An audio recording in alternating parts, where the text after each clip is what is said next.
Welcome back to the class, and we are starting the second week of the class for this course, Globalization Theoretical Perspectives. In the previous week, I hope you remember, we had quite a lot of discussion about the certain introductory aspects of globalization, some of the key debates within the political as well as academic circles on globalization, and we also followed two essays, one on the forms of globalization and second essay on the important players of globalization. So I hope that you must have got some rudimentary understanding about the complexity of this phenomenon at hand, because there is no easy definition, there is no unanimously accepted frameworks. The academic world as well as political world is heavily divided on the basis of a host of issues with respect to globalization, starting with its definition, its reach, its direction, its desirability, its consequences, and the kind of course of action that one need to adopt to deal with globalization. So as you must have understood, it's a very complicated field that we are actually dealing with. And from that kind of an introductory note, we are now moving forward to the second week and the third week, where we will be discussing a very important dimension of globalization, that is the cultural globalization. Okay, so as per the syllabus, I am devoting 2 weeks to discuss cultural globalization, because it's a very, very important, or it's a very central theme of globalization theory when you look at it from the sociological perspective. And as I have told you in the very beginning, that I am a sociologist and I am looking at globalization from the perspective of this particular discipline.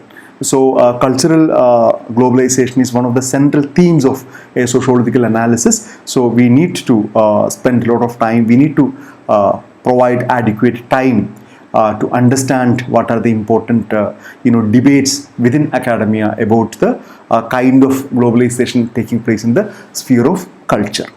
So for this lecture as well as the next lecture, I am using this book, Cultural Globalization, a User's Guide by J. McGregor Weiss. Okay, so this is the book that I am depending upon mainly for these two lectures. I am not using this whole book, but it's rather a kind of a selective adaptation. And this book is available in the internet, and you can download it. I don't think I need to re-emphasize the fact that cultural globalization is a very, very important, or it's a central dimension of globalization. Okay, and we discussed in the previous classes that conventionally globalization was understood primarily as an economic phenomenon, especially during 80s and 90s. The economic centric understanding of globalization was the most dominant one, and they all wanted, or they all understood globalization as primarily driven by economic factors. But later, obviously, it became very, very clear, or it became extremely obvious that globalization also has a very important cultural dimension, and we need to pay close attention to that.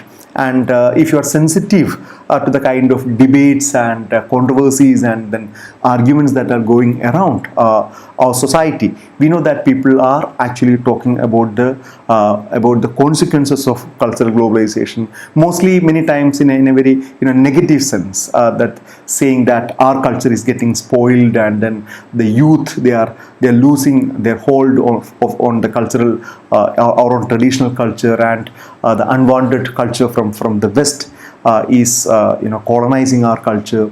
So it's corrupting our culture, and this kind of a sentiment is very commonly expressed by the elderly population. Okay, so we are living in a scenario where these arguments are very, very vibrant. These arguments are very loud, so that nobody can really escape this question of cultural globalization.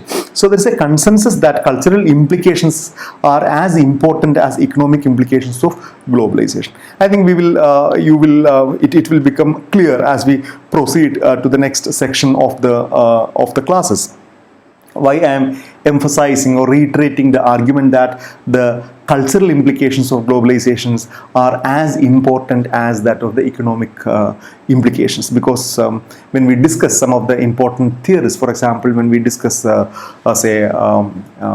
when we discuss this whole debate about clash of civilization by Samuel Huntington, an extremely famous or rather infamous theoretical argument about the future of the world.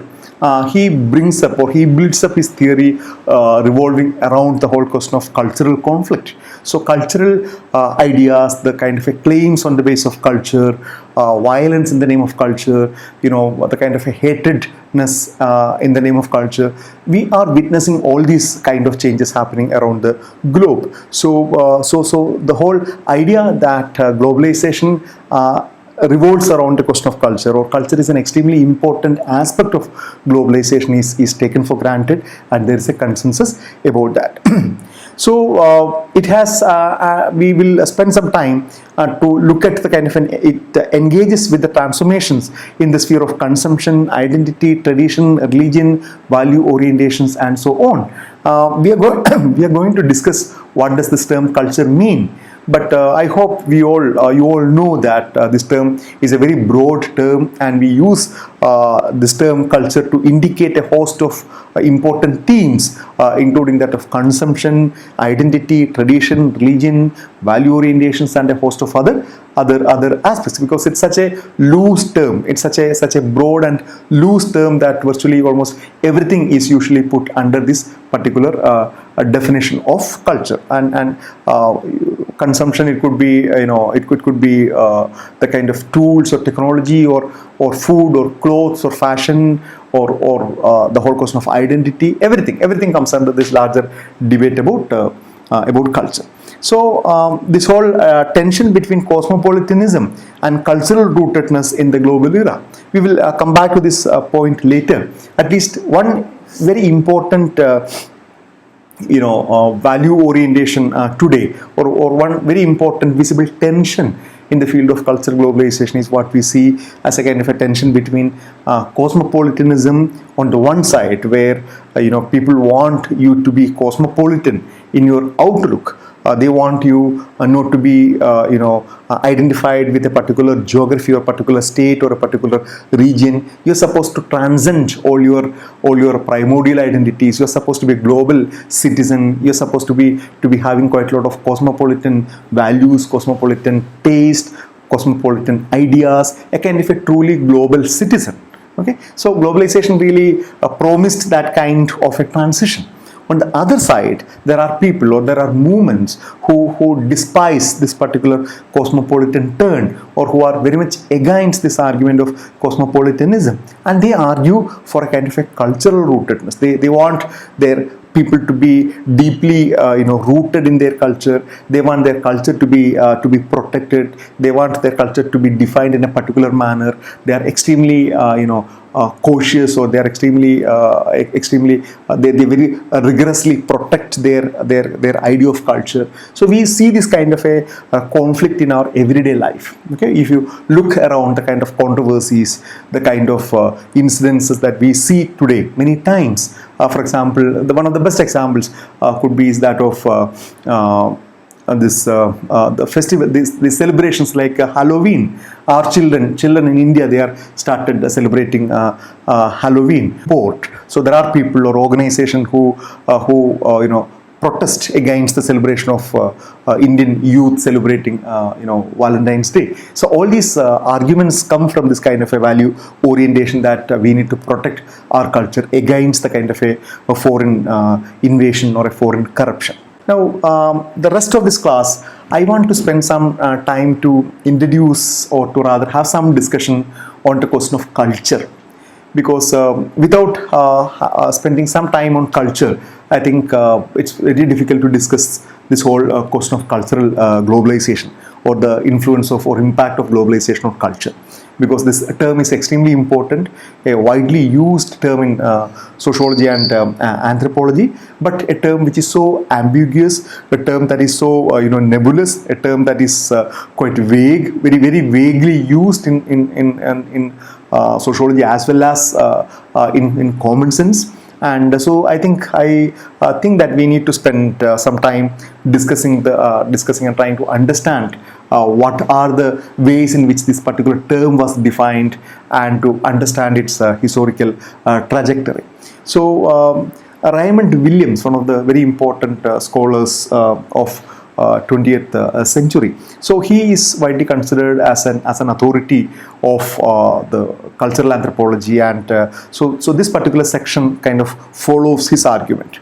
So he says that culture is one of the two or three most complicated words in the English language. It's a very interesting argument that it's very common term. It's highly ubiquitous, yet highly powerful, conceptually rigorous term. So you know that we use this term in our everyday language. We talk about cultural festivals, we talk about cultural programs, we talk about the need to protect our culture. Then when we get angry with somebody, we call somebody as cultureless fellow. So this term culture is widely used in our everyday life. So for example, this term cultureless fellow. Okay, when we get angry with somebody, when we get upset with somebody, we use this term that fellow is a cultureless fellow. But strictly speaking, in sociology or in anthropology, that statement doesn't make any sense, because no normal human being can be called as a cultureless fellow. Okay, maybe his culture may be bad, or he might be brought up, or he is expressing his culture in a different way, but there is nobody as cultureless. Okay, because everybody has a kind of culture with them, and a person with sound mind cannot be cultureless. So we use this term, we come across this term in our everyday life, and this term also is being used extensively in sociology and in anthropology, and it's a very powerful term. It's a very central theme or central term in sociology or in anthropology. So we need to spend some time trying to understand some of these transformations of the definitions over the years or centuries. So this term culture has been defined by different people during different epochs. Okay, and it is important for us to understand that kind of a transition, that kind of a trajectory of its definitions, because you know that unlike in physical sciences, where once a definition is given, it stays there for centuries, because that's a very precise definition, and that definition does not change as per the time or as per the place. But social sciences do not have that kind of a luxury. You will see that terms are constantly defined, terms are constantly redefined and reinterpreted. And if you look at the trajectory of these definitions, and these trajectory shows the kind of different influences of different historical contexts, different intellectual influences, different political contexts, and a host of other influences. So if you look at the trajectory of how culture was defined, okay, in different contexts by different people, that itself is something very, very fascinating. For example, Raymond Williams argues that in the Europe, before the Industrial Revolution, culture meant the tending of natural growth like plants or animals. So you have this term agriculture. So culture was used to indicate the process of taking care of something, growing something. You have pisciculture, you have agriculture, you have horticulture, a host of other things which are even now we use that. But all of them have the similar meaning to indicate that we tend to something, we grow certain thing, we take care of certain things so that it actually grows. When applied to humans, came to mean the process of human development, such as training and growth. So culture was a process, and one was cultivated. Okay, so you were understood as having cultivated. Your growth was never seen as a kind of a very natural growth, but it was seen as a kind of a cultivation, very, very conscious form of cultivation. And he says that with the turn of the 19th century, culture became a thing in and of itself. Okay, a thing in and of itself. A person had culture if they had been appropriately trained and educated. So from a term that we saw earlier as indicating to growing up certain thing or tending to certain thing, it is now been used to indicate a particular thing. A person had a culture if they had been appropriately trained and educated. But the term was also thought more broadly to mean the general state of the intellectual development in a society as a whole. So here we again see a kind of an expansion of its meaning. From that of an individual's growth, individual's development, we are beginning to look at the culture of a society as a whole, a kind of a state of the intellectual development. Now, culture became synonymous with civilization. Culture was then the embodiment of a tradition and a history, the artistic record of a society, often indicating elite sections of society. So from a very neutral understanding or very general understanding of anything that grows or anything that gets cultivated, now we are talking about in the 19th century there's a gradual shift that happens, which takes the meaning of culture into a more specific direction, in which culture is understood as the kind of which is seen as synonymous with civilization. Culture was then the embodiment of a tradition and history, the artistic record of a society, the things that are more creative, the things that are created by artists, things that are expressed by the elite, so often indicating the elite section of society. So that is why when you say that a particular city or a particular culture has a very thriving culture, a particular country has a thriving culture, we actually mean that.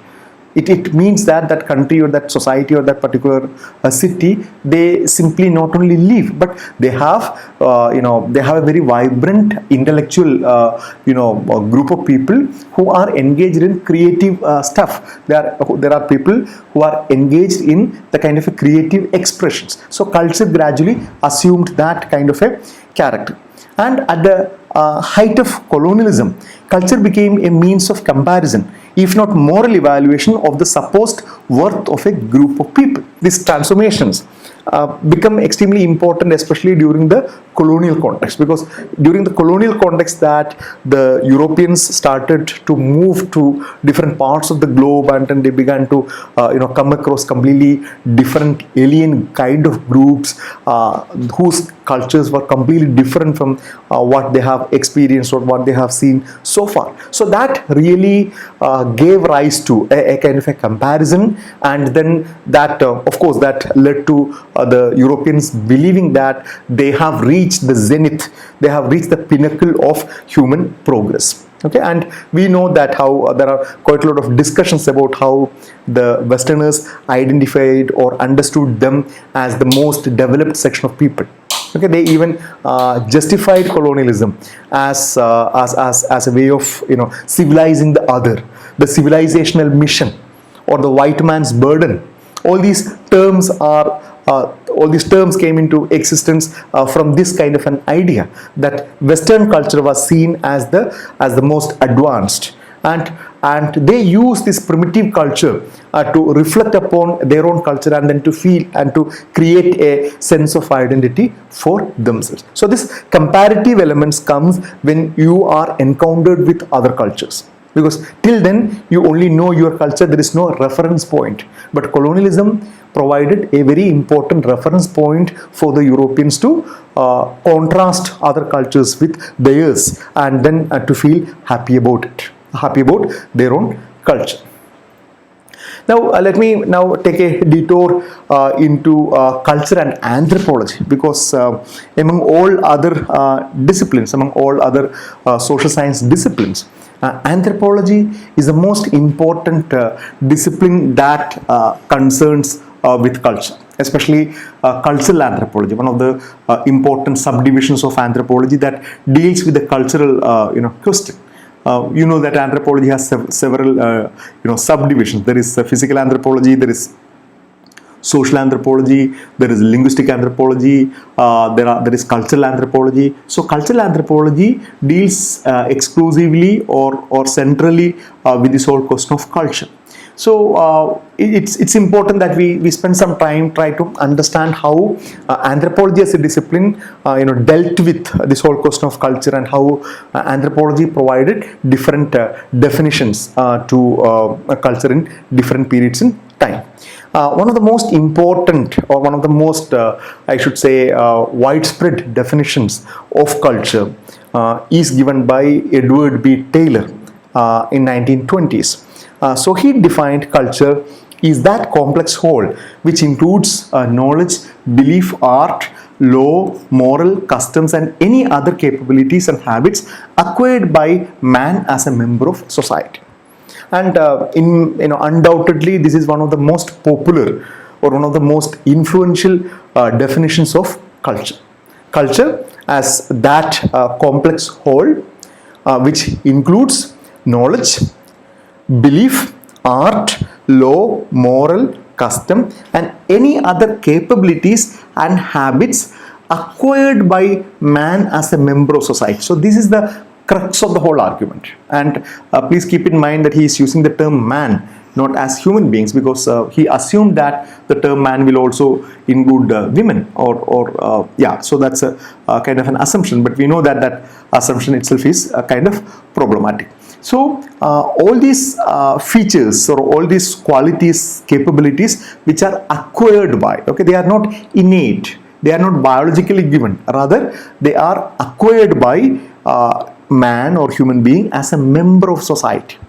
Okay, so here the interdependency of human beings, the significance of the society is something very, very important. Culture is a product of a society.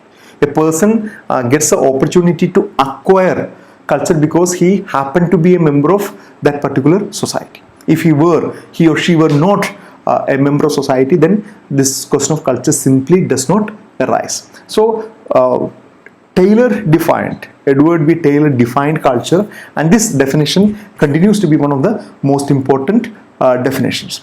And then Franz Boas, a German American anthropologist, challenged Taylor's approach. Boas thought that cultures did not follow a linear progression as espoused by cultural evolutionists like Taylor, but developed in different directions based on a historical event. So Taylor also had he also shared the kind of argument that were commonly held by the intellectuals of that particular time, which of course came to be known as the modernization theory. A modernization theory which would argue that every society in the world are supposed to move in a particular unidirectional manner. Okay, so they would argue that every culture in this whole world are supposed to move, or they say kind of a historical, natural, or social law that that take all these cultures into a particular direction, and obviously the European culture has already reached the zenith. It has already reached the top, and all other countries have to do this catching up job. Okay, so this particular argument, a kind of an evolutionary argument, is evident in almost all important intellectuals of the Enlightenment period in Europe. You will see it among philosophers, you will see it among sociologists, among anthropologists. So almost virtually everybody believed that human society are all moving in one particular direction, and in the direction of rationality, in the direction of scientific revolution, and all the traditional values and everything is being lost. And of course they contended that the West is representing the ultimate goal, and all other societies are doing this catching up business. So Boas did not agree with this argument of which Edward B. Taylor also shared. So he made a very important qualification to this particular idea. Then we have Malinowski, a very important British anthropologist, Bronislaw Malinowski, defining culture as a vast instrumentality through which man achieves his ends. So here this definition looks at culture as a kind of a capable instrumentality. Okay, it's not only about the kind of habits or knowledge or other thing. It's basically about the kind of the kind of knowledge that are used in an instrumental manner to achieve their goals. Then I'm not going too much into the details. Then there is Talcott Parsons coming, and then his arguments about personal systems, social systems, cultural systems during 1950s. And a very important turn in cultural anthropology comes with Clifford Geertz, one of the most celebrated cultural anthropologists. So Clifford Geertz provides a kind of an interpretative turn, an interpretative framework to understand culture. So for him, the concept of culture I espouse, and whose utility the essay below attempts to demonstrate, is essentially a semiotic one. Believing with Max Weber that man is an animal suspended in the web of significance he himself has spun, I take culture to be those webs. And this is an extremely important argument that Clifford Geertz puts forward. And he is invoking Max Weber. Okay, he is invoking Max Weber. Why is that he is invoking Max Weber? Because Max Weber was one of the most important sociologist, or the first sociologist of prominence, who challenged a kind of a positivistic understanding of sociology. Okay, so sociology emerged as a positive science. The founding fathers of sociology, including Auguste Comte and Emile Durkheim, they wanted to craft sociology. They wanted to create sociology in the line of, say, natural science like physics or chemistry. They were deeply impressed by the scientific methods, the positivistic approach used by natural sciences or physical sciences, and they believed that sociology also can be developed as a science of the society, and hence socius and logos. Logos means science. So they wanted a science of society which can use scientific methods to understand society in an objective manner, so that the truth can be understood. Okay, so this was the most important feature of sociology when it emerged. It was seen as a positivist one. But Weber, when he came up with his theory of social action, or his argument about interpretative action, it's known as Westerhen in Germany, in German. So he argued that there is a difference between the natural world and the social world. Okay, human beings simply do not behave on the basis of stimulus and response. Okay, human beings act in a very complex manner. We act on the basis of ideas. We act on the basis of certain values. Okay, we attach certain meanings to our actions, and you as an observer will be able to understand my action only by understanding what kind of meaning that I attach to my actions. And unless you understand my meaning to my action, you will not really understand my actions, because that meaning is not simply comprehensible to you. So Weber comes up and then brings a very important anti-positivist turn, and which later was very extensively used for the development of phenomenological approach or interactionist approach, where the fundamental rule is that there is nothing called as a social reality out there for you to go and observe and then collect and then come back. Social reality is constructed.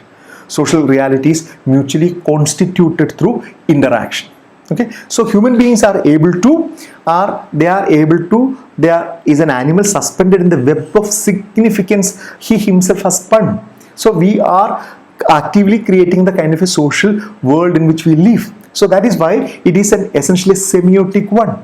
You need to understand, you need to learn to decipher it. You need to learn to understand the role of symbols and other things in order to make sense of that. It's rather an interpretative enterprise. It's not that you go and you measure with a scale, or you weight with a weighing scale and then come back and then do the analysis. It's simply not that. So the study of culture proceeds by ethnography, and that the proper subject matter of ethnography is a vast array of symbols or symbolic forms that constitute everyday life, ranging from language and sacred rituals to artifacts and etiquettes. These symbols must be understood from the actor's own points of view. Okay, so Anthropology by then, or even from the very beginning, had developed this particular method called as ethnography. In ethnographic research, the researcher goes and then lives with the host community, and almost every tribes of the world has been studied by anthropologists by using this particular ethnographic method, or in other words, it's also referred to as participant observation. The researcher goes and stays with the community, learns the language, lives there for an extended period in time, participate in their everyday activity, understand their lifestyle, make sense of their life, and then try to understand the complexity of their life. So he argues that this ethnography is to make sense of the vast array of symbols or symbolic forms that constitute everyday life. And what is that? What is the meaning of the symbolic forms that constitute everyday life? Geertz would argue, or every anthropologist would argue, that there are deeper meanings behind things what we do in our everyday life. There are very deep meanings, and what you do, what you simply execute, what you simply perform, is only an observable thing. And an ethnographer needs to penetrate deep into the realm of meanings to understand why that a person does certain things in a particular way. So that is why you need to understand it from the actor's own point of view, and that understanding would be something completely different from your understanding, because you are coming from a very different cultural context. So Geertz insisted that ethnography, like literary criticism, must be thought of as interpretation, which, borrowing from the philosopher Gilbert Ryle, he also calls thick description. Okay, so this was a major turning point. His argument about thick description. There's a very famous essay where he talks about this the cockfight in Bali, and where he uses this particular methods to explain that what is the symbolic meaning of a cockfight, why this cockfight really represents the social organization of that particular village. So going into thick description, thick analysis, layers of meanings, layers of significance, layers of symbolism is something that Clifford Geertz argues in order to make sense of culture. And the analysis of culture to be therefore not an experimental science in search of law, but an interpretative one in search of meaning. Okay, so this is again, he's criticizing the positivistic argument that because positivism always wanted to discover the laws. They believed that there are laws, immutable laws, that are governing social life everywhere.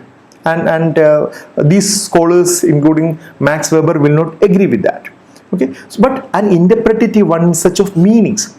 So he's saying it is explication I am after, construing social expressions on their surface enigmatical. You need to go deeper than the surface matter and then try to understand how it means.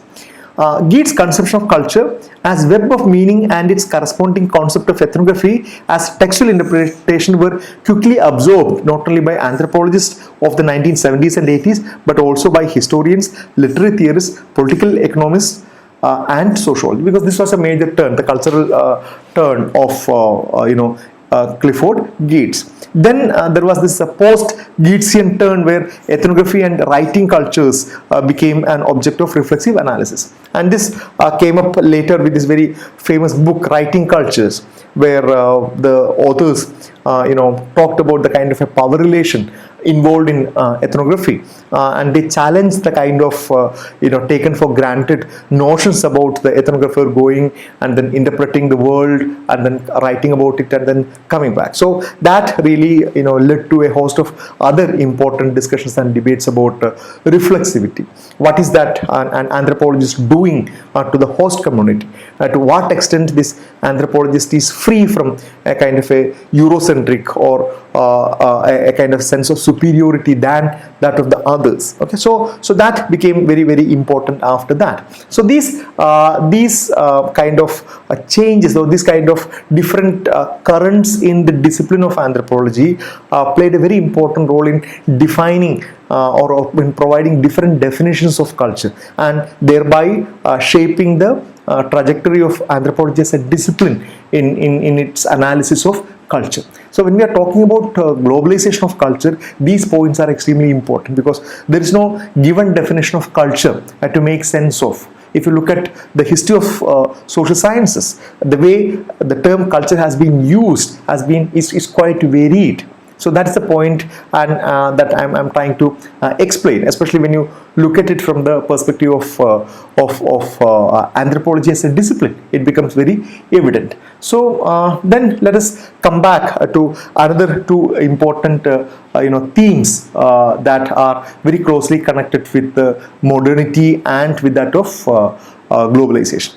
So the growth of mass culture brought about by the industrialization of printing, resulting in cheap newspapers and the increase in literacy among the working class, and hence two different cultures. High culture, which embodied in the ideals of the nation, associated with high art, philosophy and education, and low cultures or mass culture, which is what the bulk of the population consumed. So here this high culture and low culture, the high culture and the popular culture is something very important, or mass culture is something very important, because you know that that conventionally the term culture was reserved only to indicate the kind of artistic productions or artistic constructions of the people who occupied the elite positions, the rich, the affluent, the aristocrats. And their creations, their artistic productions were seen as a kind of a cultural ethos of or the cultural repertoire of a particular society. But what happens that the industrialization puts forward or it provides quite a lot of opportunities for printing, so that cheap newspapers are brought out, and literacy rate among the working class increase. They started reading it.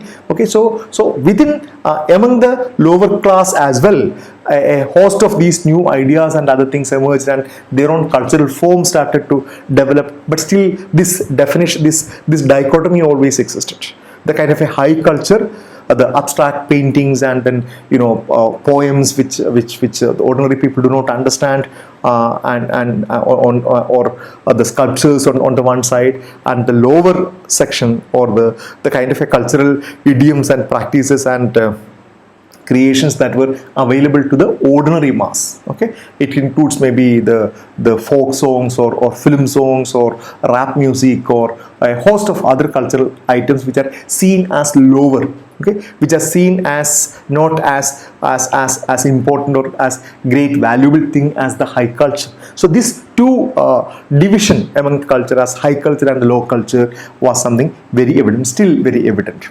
We use the word culture in these two senses.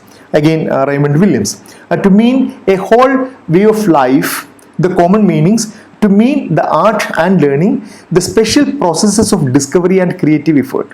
Some writers reserve the word for one or the other of these senses. I insist on both and on the significance of their conjunction. The question I ask about our culture are questions about our general and common purpose, yet also questions about deep personal meanings. Culture is ordinary in every society and in every mind. So Raymond Williams put forward this very strong argument that the definition of culture must not be, or it should not be confined only to the cultural repertoire of the elite sections. Okay, because then you are providing an extremely restricted, extremely narrow definition of culture. Culture refers to everybody. It is very ordinary. Okay, and you tend to think that the lower class people who are at the bottom of the society, they do not have this culture because you are not sensitive enough to understand that. Okay, and unless you try to understand how culture gets articulated among the lower class, among the working class, among the poor, okay, you are not going to understand a whole world of very fascinating world of ideas and meaning. So this is something very, very important, and that provides another argument about the term popular culture and mass culture are often confused. Mass culture refers to the culture products that are mass produced. Like, see, the people, the ordinary people who themselves produce it. It's not produced by some extremely talented people or some elite artist. It's available. It's produced by ordinary people. Maybe the right now. Okay, mass culture refers to cultural products that are mass produced, like CDs, or maybe at present the most popular one is the YouTube channels, that almost everybody is starting a YouTube channel, into cooking, into traveling, into vlogging, into almost everything. You name it, you will see all these things in the YouTube. So that kind of cultural expressions is what he calls it as the popular culture. Mass culture. Popular culture is often thought as culture that is popular, that is, that many people purchase or participate in it. But a better way of thinking about it is that popular culture is a culture that people themselves have made, rather than culture that is made for them. Okay, so something which is more popular among the people, rather than something that is kind of produced by certain people and then sent downwards. So these are some of the important terms that you will come across when you talk about cultural globalization, and especially with the emergence of cultural studies. Okay, from 1980s, the whole direction of studying a society has been fundamentally changed, because culture studies now has very interestingly identified a host of hitherto neglected areas. Okay, a host of areas that were so far neglected by social scientists, who consider these as kind of unworthy of studying something seriously, have been studied by culture studies. For example, film fandom. Okay, because you know that in every regional language, the film stars are real stars. There is a huge fan following. Okay, so how do we look at this whole phenomenon? You can easily brush them aside as saying that they are all irrational people, they are all simply blindly believing or blindly worshipping that particular hero. But cultural studies would argue that, the scholars of cultural studies would argue that it's an extremely important phenomenon. You keep aside your value judgment, whether that is good or bad, but that is an extremely important indication. Okay, for example, why that there is a huge popular fan following for important film stars. Okay, important film stars like M.G. Ramachandran or Rajinikanth. Why is that Rajinikanth such an important influential figure in Tamil Nadu? Okay, so these are extremely important questions. You can't really brush them aside. So there are studies there are emphasized within culture studies that look into these hitherto neglected areas of society, and that also brought into the focus the whole debate about the various kinds of articulations of culture, and how this culture gets shaped and reshaped in the era of globalization. So increasing interest on globalization of culture, and that leads to a host of other set of questions which I indicated in the very first class or in the last week, about what can we have a theory about the general direction of this particular move. Can we say that all the cultures are undergoing a process of homogenization? Okay? Are all the cultures going to be same? There are arguments about Americanization or neo-imperialism, McDonaldization, which I'm going to discuss in the coming classes. Or are they simply getting more complex? Okay, are we seeing a kind of a complication of the cultures? It's not that there is a homogenization, there is a unification of culture is happening, but what we are seeing is a world of bewildering kind of wide of diversity. Okay, enormous diversity is what we are seeing. So these are some of the important debates that we will discuss in the coming classes. Okay, so I'm ending the class now, and we will continue with the class in the next session. Okay, thank you.